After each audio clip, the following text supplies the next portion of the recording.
Now BBC Radio 4, the last in our current series of The Beekeeper's Apprentice. After narrowly missing several bombs and attempts on their lives, Mary and Holmes race against time to discover the identity of their would-be assassin.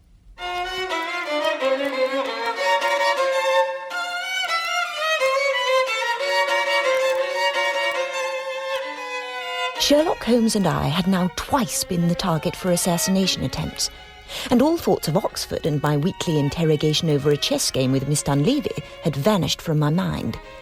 Someone was seriously trying to kill us. But who? It was as I washed my face in the park cloakroom after examining the burnt-out carriage that the pieces began to fall into place. Mr. Holmes? Mr. Holmes? Mr. Holmes? Miss Russell wants you. It's urgent. Russell? Russell? What have you found? Some traces of mud and a blonde hair. This is not yet thought through, but... Holmes, could the man we're looking for be a woman? We present The Beekeeper's Apprentice by Laurie King, adapted into 4 episodes by Sean Prendergast, with Monica Dolan as Mary Russell, Sean Thomas as Dunleavy, and James Fox as Sherlock Holmes. Episode 4, A Battle Royal. Russell, you have struck the very question upon which I propose to meditate with my pipe. You have also saved me from the worst sin a detective can commit, overlooking the obvious. Show me what you have found. A trace of light brown mud on the taps and a blonde hair. I heard there's been a development. Lestrade, wait in the doorway. I don't want you muddying the footprints. Now, let us see. Boots again. The small boots, square heels, not new. And she went here. Here she stood. Another blonde hair. Yes, it's too long for a man in this day, I think, and quite straight. Mud on her hands, traces in the sink, yes, and the tap. Another light over here, Lestrade. More light in here. As you say, Mr. Holmes. Fowler! Sir? Lanterns in here, quick! Yes, as I thought, right-handed. Washed, shook the water from her hands, or rather, her gloves. No fingerprints. Into the door. Off the footprints, man. Heaven help us. To the street, then, and no, not to the street. Back on the path. Here it is. And here, and into the convenience reserved for the ladies. But that makes no sense. Unless she's toying with us, Russell. She wants us to know she's a woman.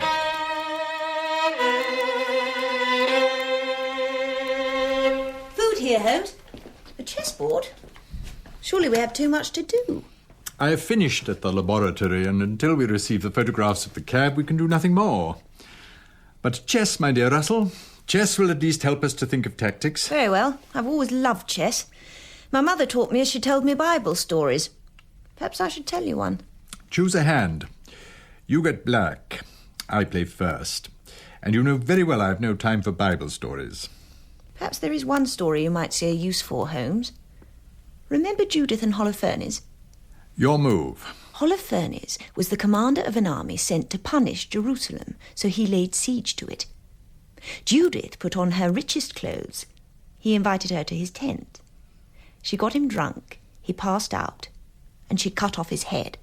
A stimulating tale, Russell, though hardly one that I should choose for a 7-year-old. And before you elucidate, I see your plan. You want to draw fire.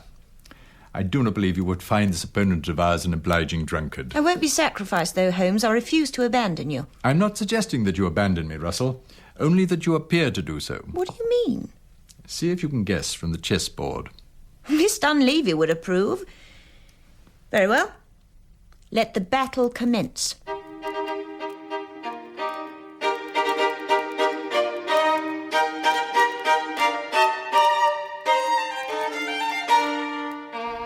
It was a long game. He tried to trap my queen, but I refused to be manoeuvred. And eventually he seemed to change his tactics and laid a triangle of pincers to force me into. I avoided it and sent my remaining rook down to place him in check. He evaded it. I brought up my queen in support. And then somehow, in the excitement of closing in, I overlooked the board in front of me. and the pawn that had been weak man in the first long-forgotten pincers movement was in my second rank. And then it was before me, newly born. A queen. Holmes. She'd never fall for it. She will, you know, if the distraction is believable enough. You and I must part spectacularly. She will swoop in to pick me off, and then we have her. It is good. Really, very good. What if she sees what we're doing and just decides to wipe us both out? What if? What if? I can hardly spend the rest of my life dripping over bodyguards, can I? Besides, I have a feel for my opponent now. She will expect me to continue dodging and parrying with my customary subtlety and skill. Instead, I shall foolishly lower my guard. She will be suspicious, then gradually convinced of my madness, then gloating before she strikes. But you, Russell, you will be waiting for her all the time, and you will strike first. Holmes, I haven't the experience in this game, as you insist on calling it. Any mistake on my part could be fatal. For nearly 4 years I have shaped you and tempered you and honed you, and I know your mettle. You trust me to save your life? It will mean separation. We will work on the case for a while, then stage an argument, then lose contact completely. And then, when she strikes, you will strike too. Well? When faced with the unthinkable, one chooses the merely impossible. And then a miracle happened. Holmes reached out his long arms to me, and like a frightened child, I went inside them and he held me, awkwardly at first, and then more easily until my trembling faded. But when I turned in, the prospect of losing Holmes made for uneasy sleep.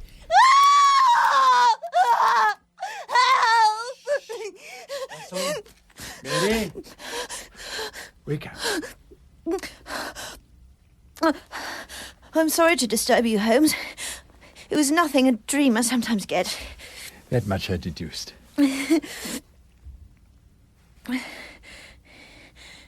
it help to tell me? My brother was a genius. Reading by 3, complex geometry by 5. His potential was huge. He was 9 when he died, 5 years younger than I, and I killed him.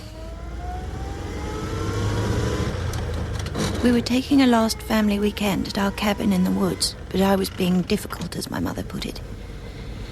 Well, the road is bad there, a drop of a couple of 100 feet. We were just coming up to a blind corner when I started screaming at my brother.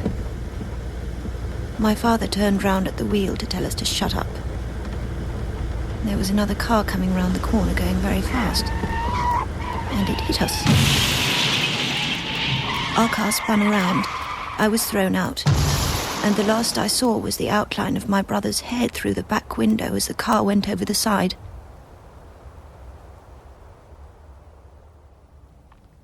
And your family? There was nothing left of them, any of them. They scraped together enough pieces for the funeral. I see. I went crazy for a while, having to be restrained from throwing myself off things. I finally came across a very good psychiatrist. She told me that the only way I could make up for it was not to kill myself, but to make myself worth something. In effect, though she didn't say it so simply, to be my brother's stand-in. It was an effective piece of therapy, in a way. I no longer tried to jump from high places. But the dream started that same week. How often does it come? Not often now. I haven't had it since we were in Wales. I thought it was finally gone. It appears not. I've never told anyone about it, ever.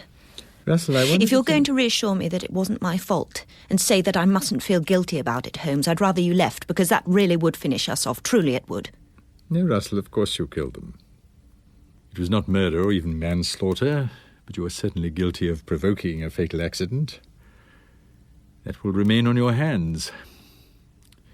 I was merely going to say that I hope you realize that guilt is a poor foundation for a life without other motivations beside it.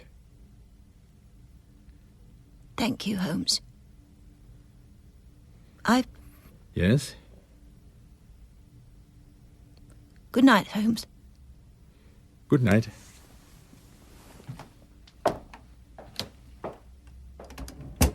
my guilt had been admitted.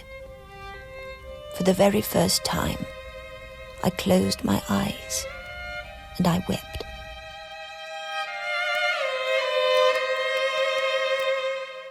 Good morning, Holmes. Russell, excellent. Good morning. Come and look at these photographs of Billy's cab. Look closely at the slashes on the seats there. Is there a pattern? Are they Roman numerals? They could be. Hand me that pencil and pad, would you, Holmes? Read them out, I'll write them down. XV, XV11, XX11, X11, XX11, XX1V, XXX1. Adds up to 145 if they make up 25 separate numbers. Of course, they could say 15, 17, 22, 12 and so forth. And what would that come to? There won't be much difference because of the nature of Roman numerals, but it comes to, let's see, 143. Interesting. And the number between them is 144, doesn't? And the two sums added together make 228, which is the number of dollars my father had in his desk when he died. Holmes, these numbers games could go on forever. There are just too many variables. Without a key... Do you really think by separating we'll fool her? The question is, for how long will her weariness last before she thinks it is perhaps not a trap, that we truly are divided, and that the trauma of it has made me an empty wreck? Mere extermination is not what she wants, apparently. She wants to ruin me first. Very well, we'll give her that, and wait for her to move.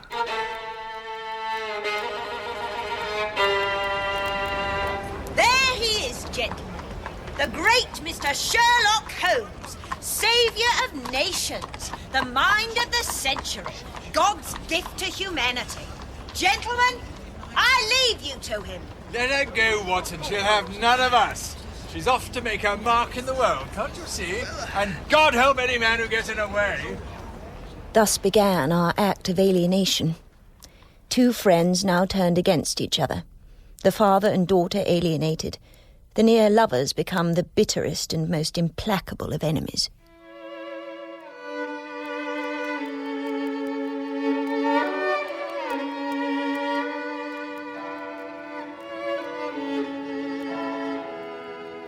Back at Oxford, I threw myself furiously into my studies. Miss Dunleavy was still away, an illness of some kind, and I was secretly grateful not to have that pressure. By dint of working flat out for 3 weeks, I managed to redeem myself in the eyes of my remaining tutors. Holmes himself, on his farm in the South Downs, was retreating from the world into bewilderment, staying in his bed and rambling about selling his hives. Meanwhile, it was agony to hear nothing from him. Then, in early March, I received a telegram. It said simply, "Are you coming down between terms? Stop. Mrs. Hudson would like to see you. Stop. Holmes." Hello, Russell. Hello, Holmes. I brought you and Mrs. Hudson a few things from Oxford. That was nice of you. Mrs. Hudson is preparing tea. Let me close the curtains. Headaches, you know. Holmes. Hello, Russell. We have perhaps 5 minutes without it looking odd. You're watched, I take it? Every move, even in the sitting room. They've made some arrangement with the neighbours. Telescopes in the trees. They may even be able to read lips. I assume you are being watched. I only saw them 2 weeks ago. 2 men and a woman. Very good, too. 5 cars followed me down here. The lady has money. We knew that. Are you all right, Russell? You've lost half a stone since January. Only £6, not 7. And I sleep as you do. I'm busy. Holmes, I wish this were over. No, don't come near me. I couldn't bear it. I'm fine when I'm in Oxford. But don't ask me to come down again until the end, please. Yes, I understand. Back to Oxford with you. It may be a long time till we are able to speak freely. I will say goodbye, and we will meet when the bait comes into our trap.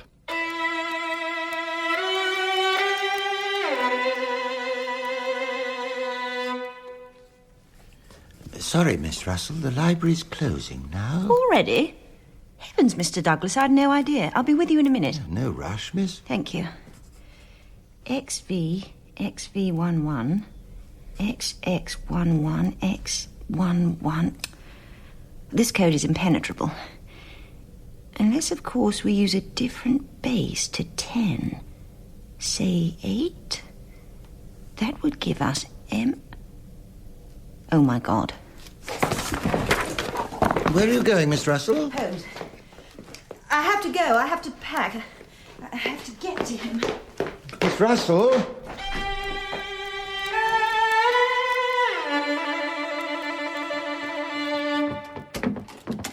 When Holmes hears this, he'll... I'll do what? Holy Father! I mean... Holmes? I'm sorry to arrive unannounced and in disguise, Russell. It's a good thing there isn't another bomb here. There wouldn't be much left of you. Oh, God, Holmes, it is good to see you. It is a code. Roman numerals in base 8, not base 10. It spells Moriarty. And do you know who had me working on base 8 3 days before the bombs were set? I do remember, yes, your maths tutor. Miss Dunleavy. And where is she now? Supposedly sick, but she withdrew my watches today while I was in the library. She may have guessed what I was doing, or she may have just decided to go ahead. But the telephone lines to your village are down, so I was coming to warn you. Now that she has discovered, she will try to finish me off. We must get back there before she does.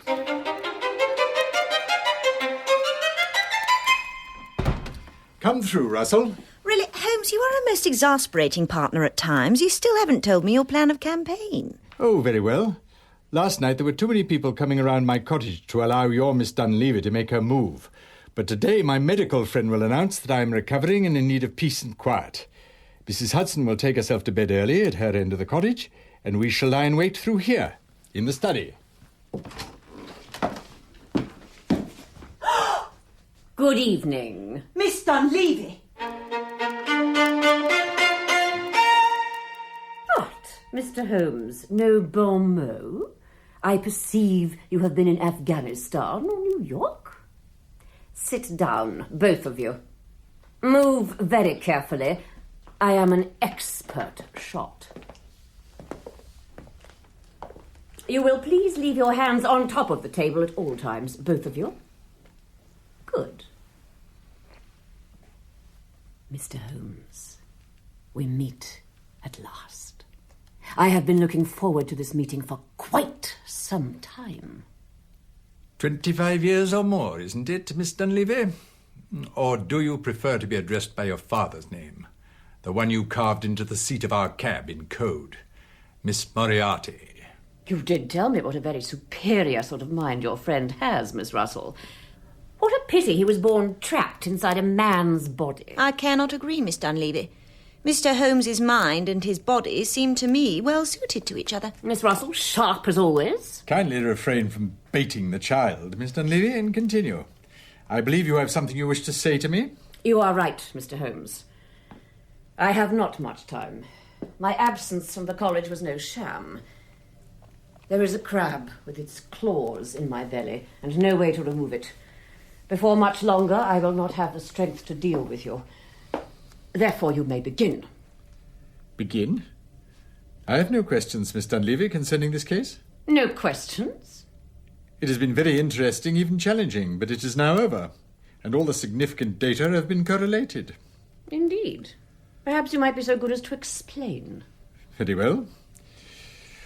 Russell, 28 years ago, I, not to mince words, killed Professor James Moriarty, your maths tutor's father. His wife and young daughter left for New York, never to be seen again, or so I had thought. I believe that I shall call you Sherlock. An awkward name, that. What was your father thinking? Nonetheless, since we have had such an intimate relationship, you will address me, please, by my Christian name. Madam, I can hardly think that... You ought to think very carefully, Sherlock, before you choose. Miss Dunleavy, I... Ah! Russell, are you... I'm all right, Holmes. It's just my arm. It's just a flesh wound. She is fine, my dear Sherlock, and I suggest that you sit quietly, or soon she will not be fine at all. What was it you were about to tell me? I am waiting, Sherlock. Patricia. That's better. We need to work on the intonation, but that will come. Do you realize that you have been my hobby since I was 18? There is little I do not know about you, Sherlock. I know about why Mrs. Hudson's son emigrated to Australia, about you and the Adler woman after my father's death, about the scar on your backside and how you came to have it. I even have the rather fetching picture of you emerging from the steam rooms at the Turkish bathhouse on... That reached you, didn't it? I even bought the farm up the hill from you several years ago, through an employee, of course, so I might look down upon you, even through your bedroom window, and then, oh, the delicious irony of it. Your Miss Russell came to me for tutoring. I could not have asked for a more perfect gift. I'm sorry, Holmes. Hush, Russell. It was truly delicious. Then last summer, an important American senator placed himself in a remote area, so we borrowed his daughter. As you know, we were not entirely successful, but imagine my pleasure when I realized that you, too, were on the same job, albeit from the other end. It was almost worth the failure, having that piquant extra, a chance to meet, as it were, to work together. From that fiasco came my plan. Which brings us to the present, Sherlock. Now, Miss Russell, do you see the envelope on the shelf to your right? The top one. Stand up and get it, please. Slowly now, remember. Take it back to the table and place it in front of Sherlock. Sit. This document is your suicide note, Sherlock. Read it to him, Russell. One must never sign any document until you've read it. It looks too long-winded for my style. Skim it, Russell. It begins by stating that Sherlock Holmes, being in his right mind, can simply no longer see any point in staying alive. My rejection of him and the ensuing depression it caused was so vehemently denied, etc., etc., etc. Then there are 17 cases in all presented with microscopic attention, pointing out in each one where the credit for its solution lay in reality. Finally comes the murder of Moriarty, an innocent professor who had stolen the young woman Holmes desired.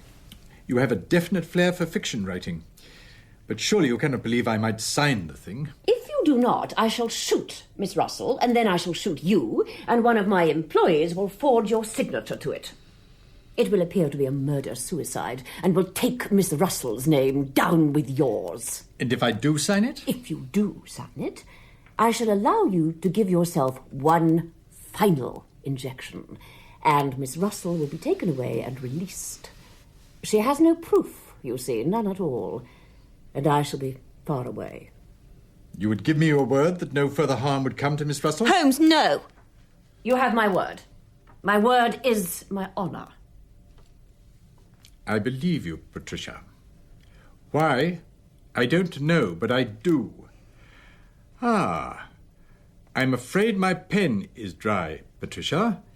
There is a bottle of ink in the cupboard above the sink. Miss Russell, you get the ink. Do it, Russell. Your tutrix appears to have us in a position of checkmate. You know, of course, that your father also committed suicide. What? Suicide? Oh, yes. He knew he was no match for me physically, yet he did not bring a gun. Odd, don't you think? It was suicide, Patricia, quite clearly. Liar! You say you have come to know me, Patricia Dunleavy. I know you, too, madam. I know you for your father's daughter. Your father had a superb mind, as do you, and created a network of horror and depravity that exceeded anything these islands had ever seen before. And all the time, the perverted, filthy genius of it, all the time the good professor sat in his book-lined study and kept his delicate hands clean of it, buying his wife pretty dresses and played mathematical games with his little daughter in the drawing-room, until I came along, I, Sherlock Holmes, with my meddlesome ways. I carved the network into many small pieces, and I turned the name of Moriarty into a term of derision so that even his daughter will not carry it openly. Damn you! Your time has come to die! No! Mary!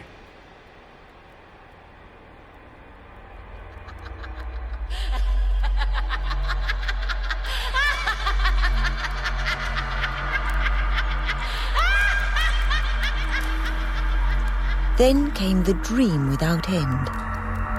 My brother's rumpled hair framed by the car window. Patricia Dunleavy, gaunt and sick, lying in the spreading lake of incredibly red blood. A beaker of liquid copper sulfate smashed bilious green and dripping from the workbench above me. Cold and fever burned me, and I lay consumed by a universe of shivering nightmares. Mary? Yeah. Mary? Holmes. Yes, Russell? Holmes. I'm glad you were alive. Mary, you had us worried for a while, but you're going to be fine now. Dunleavy, is she dead? Oh, yes, very. Oh, when you leapt to save Holmes, the bullet passed through the back of your neck, missing the spinal column by, well, enough. It did go through your collarbone and nick various blood vessels before leaving the front of your shoulder and continuing on to lodge finally in Miss Dunleavy's heart. Now, the surgeons have pieced together your clavicle, though there is still considerable damage to the muscles in that area. And where on earth did you pick up all that old scar tissue? Watson, No, I think... no, Holmes, it's all right. Oh. It was an accident some years ago, Uncle John. Ask Holmes to tell you the story. I think I'll sleep now for a while, if you don't mind. Oh, righto.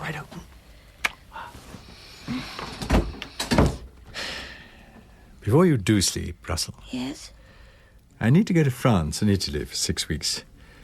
I shall come back before your term begins. Would you care to come with me? Yes.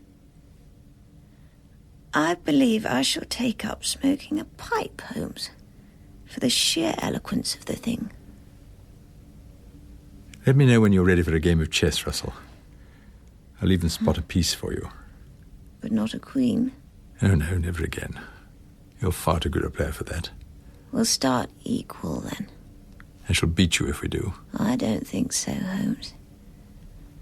I really don't think you will. In The Beekeeper's Apprentice, Mary Russell was played by Monica Dolan, Sherlock Holmes by James Fox, and Dunleavy by Sian Thomas. Lestrade was played by Gavin Muir, and Watson by Sean Prendergast. All other parts were played by members of the company. The Beekeeper's Apprentice was written by Laurie King, dramatized by Sean Prendergast, and directed by Melanie Harris.